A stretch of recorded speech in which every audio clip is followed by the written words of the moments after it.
ఆదివాసీల్లో పేదరికంలో అల్లాడుతున్న అమాయకపు యువతులే వాళ్ల టార్గెట్. మాయమాటలతో వాళ్ల ఫ్యామిలీలను నమ్మబలికిస్తారు ముఠా సభ్యులు. తరువాత యువతులను తమతో తీసుకువెళ్లి వ్యభిచార గృహాలు, ఇతరులకు అమ్మి సొమ్ము చేసుకుంటున్నారు. అమాయకులను కాపాడాల్సిన పోలీసే ఆ ముఠాలో కీలక సభ్యుడు. దీంతో దందాకు అడ్డు అదుపు లేకుండా పోయింది. ఆదిలాబాద్లో జరుగుతున్న మానవ అక్రమ రవాణాపై ఐ న్యూస్ స్పెషల్ స్టోరీ.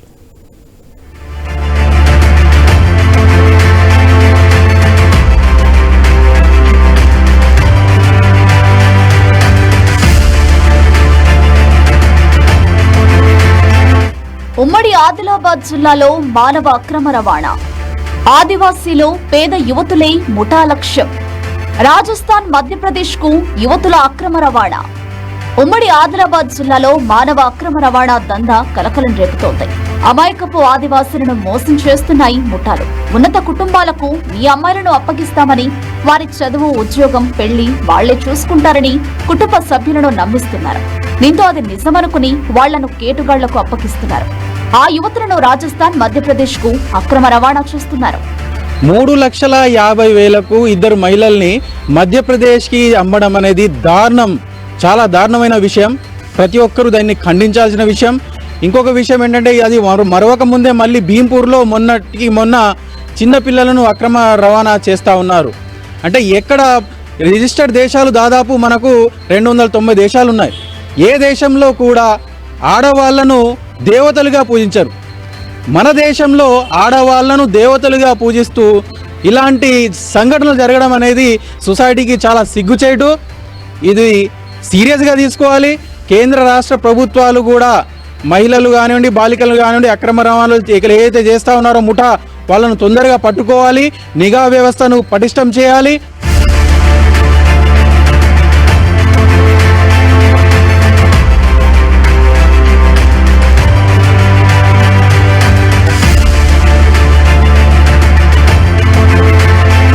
ఏటా ఉమ్మడి ఆదిలాబాద్ జిల్లాలో పదుల సంఖ్యలో యువతులు, మైనర్లు మిస్సింగ్ అవుతూనే ఉన్నారు. మానవ అక్రమ రవాణా చేస్తున్న ముఠాలో మహిళలే కీలక పాత్ర పోషిస్తున్నారు. పేదరికంలో ఇబ్బంది పడుతూ ఆకర్షణీయంగా ఉన్న మహిళలనే టార్గెట్ చేస్తూ వెలకట్టేస్తోంది గ్యాంగ్. ఇది కేవలం ఆదిలాబాద్ జిల్లాకే పరిమితం కాలేదు. రాష్ట్ర వ్యాప్తంగా ఏజెన్సీ ప్రాంతాలకు చెందిన మహిళలను కూడా అమ్మినట్టుగా తెలుస్తోంది.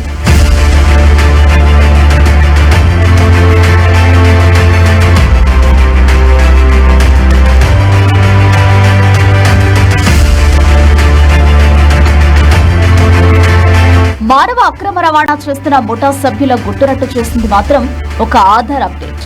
ఆసిఫాబాద్ జిల్లా వాడిగొడ్డకి చెందిన యువతి మిస్సింగ్ అయి ఏడాదవుతోంది.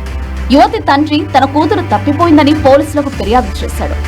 విచారణ చేస్తున్న సమయంలో యువతికి సంబంధించిన అప్డేట్ వివరాలతో కూడిన ఆధార్ కార్డు ఇంటికొచ్చింది. అందులో ఉన్న ఫోన్ నెంబర్ ఆధారంగా యువతి వివరాలు తెలుసుకున్నారు పోలీసులు. ఆసిఫాబాద్ కు చెందిన దళారులు మధ్యప్రదేశ్ కు చెందిన వ్యక్తులకు ఆ యువతిని విక్రయించినట్టు గుర్తించారు. వాళ్ళ ఇంట్లో వాళ్ళ కూతురు సంవత్సరం నుంచి మిస్సింగ్ అని చెప్పింది. సో సంవత్సరం నుంచి ఎందుకు మిస్ అవుతున్నారు అంటే చెప్పడానికి దాని దగ్గర సరైన కారణం లేదు. సో మేము ఇన్వెస్టిగేషన్ చేసే తరుణంలో మాకు వాళ్ళ ఇంట్లో ఆధార్ కార్డు దొరికింది. ఆధార్ కార్డులో ఫోన్ నంబర్ ఉంది. నా ఫోన్ నంబర్ని మేము లొకేషన్ ద్వారా మేము ట్రేస్ చేస్తే ఆ పర్టికులర్ నంబర్ మధ్యప్రదేశ్లో ఉన్నది వచ్చింది. నేను కాల్ చేసిన తర్వాత ఎవరైతే విక్టిమ్ ఉన్నారో, ఎవరైతే మిస్సింగ్ అని చెప్పారో ఆ అమ్మాయితో మాట్లాడడం జరిగింది. అండ్ ఇమీడియట్లీ వెంటనే మేము ఇక్కడ నుంచి ఆసిఫాబాద్ నుంచి ఒక టీంని పంపించి అక్కడ ఉన్న అమ్మాయిని మేము ఇక్కడికి తీసుకొచ్చాము.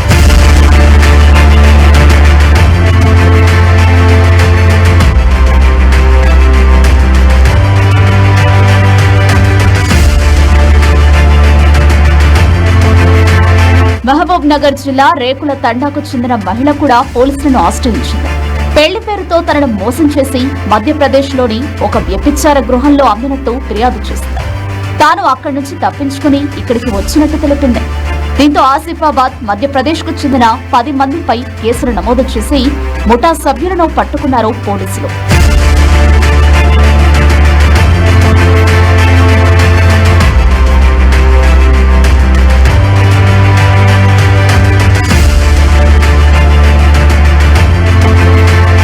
మరోవైపు ఈ కేసులో హరిదాసు అనే కానిస్టేబుల్ పాత్ర ఉండడంతో డిపార్ట్మెంట్ సైతం అవాక్కైంది. హరిదాస్ పై గతంలో కూడా ఇటువంటి కేసు నమోదైంది. అమాయకపు ఆడపిల్లలను అమ్ముతున్న ముఠా సభ్యుల బెండు తీయాల్సిన వ్యక్తే ఈ గలీజు దందాలో చేతులు కలపడంతో ఎవరిని నమ్మాలో అర్థం కాని పరిస్థితి ఏర్పడింది.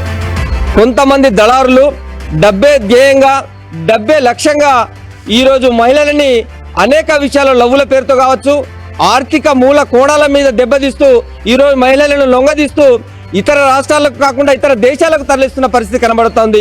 ముఖ్యంగా మనం ఈ మధ్య ప్రాంతంలో చూసుకుంటే దాదాపు అటు ఉట్నూరు ప్రాంతంలో కావచ్చు, అదేవిధంగా ఆసిఫాబాద్ ప్రాంతంలో కావచ్చు, ఈరోజు ఆదివాసీ మహిళలను, అదేవిధంగా ఆర్థికంగా ఎవరైతే వెనుకబడ్డ మహిళలు ఉన్నారో వాళ్ళని ఆసరగా తీసుకొని దళారులు ఈరోజు వాళ్ళని అమ్ముతున్న పరిస్థితి కనబడతా ఉంది.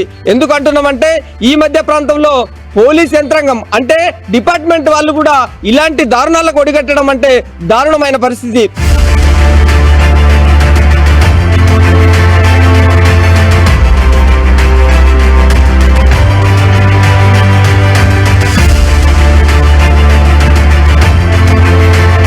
భీంపూర్కు చెందిన మైనర్ను మాయమాటలు చెప్పి నమ్మబలికారు మహారాష్ట్రకు చెందిన రాజారాం నిర్మల. ఆమెను రాజస్థాన్ కు తీసుకెళ్లి భగవత్ అనే వ్యక్తికి 10,000 కమ్మారు. తనపై కిరణ్ పలుమార్లు లైంగిక దాడికి పాల్పడ్డాడని బాధితురాలు తెలిపింది. ఈ కేసు ఇన్స్టాగ్రామ్ పోస్ట్ ద్వారా వెలుగులోకి వచ్చింది. బాధితురాలి పెద్దమ్మ కొడుకు ఓ వీడియోను ఇన్స్టాగ్రామ్ లో పోస్ట్ చేయగా రాజస్థాన్ లో ఉన్న బాలిక దానికి లైక్ చేయడంతో ఆమె ఆచూకీ తెలిసింది. దీంతో రంగంలోకి దిగిన పోలీసులు రాజారాం నిర్మలను అరెస్టు చేశారు. కిరణ్ కోసం గాలిస్తున్నారు. మరోవైపు ఆదిలాబాద్ లో మరో బాలికను కూడా విక్రయించినట్లు తెలుస్తోంది. ఇప్పటికే దీనిపై పోలీసులు విచారణ కూడా చేసినట్లు సమాచారం. వారి నుంచి పోలీసులు వెతుకుతున్నారని చెప్పి భయపడి ఈ అమ్మాయిని తీసుకొచ్చి 25వ తారీఖు నాడు వారి ఇంటి దగ్గర వదిలి పారిపోవడం జరిగింది. తర్వాత అమ్మాయి ఇంటికి వచ్చిన తర్వాత వాళ్ళ పెద్దమ్మతో మరి వాళ్ళ అమ్మతో చెప్పగా మొత్తం ఈ కిడ్నాప్, అమ్మాయిల అక్రమ రవాణా, తర్వాత అక్కడ తీసుకుపోయి రాజస్థాన్ తీసుకుపోయి అమ్మడం, శారీరకంగా కూడా ఒక వ్యక్తి ఆమెను పలుమార్లు వాడుకున్నట్లు అమ్మాయి తన స్టేట్మెంట్లో వాళ్ళ తల్లిదండ్రులు చెప్పడం జరిగింది.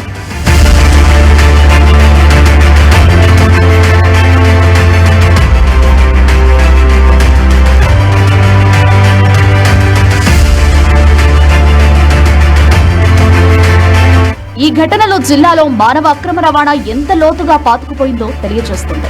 మరి అధికారులు ఇప్పటికైనా ఈ రాకెట్ను నిర్మూలించేలా చర్యలు తీసుకోవాలని ప్రజలు డిమాండ్ చేస్తున్నారు.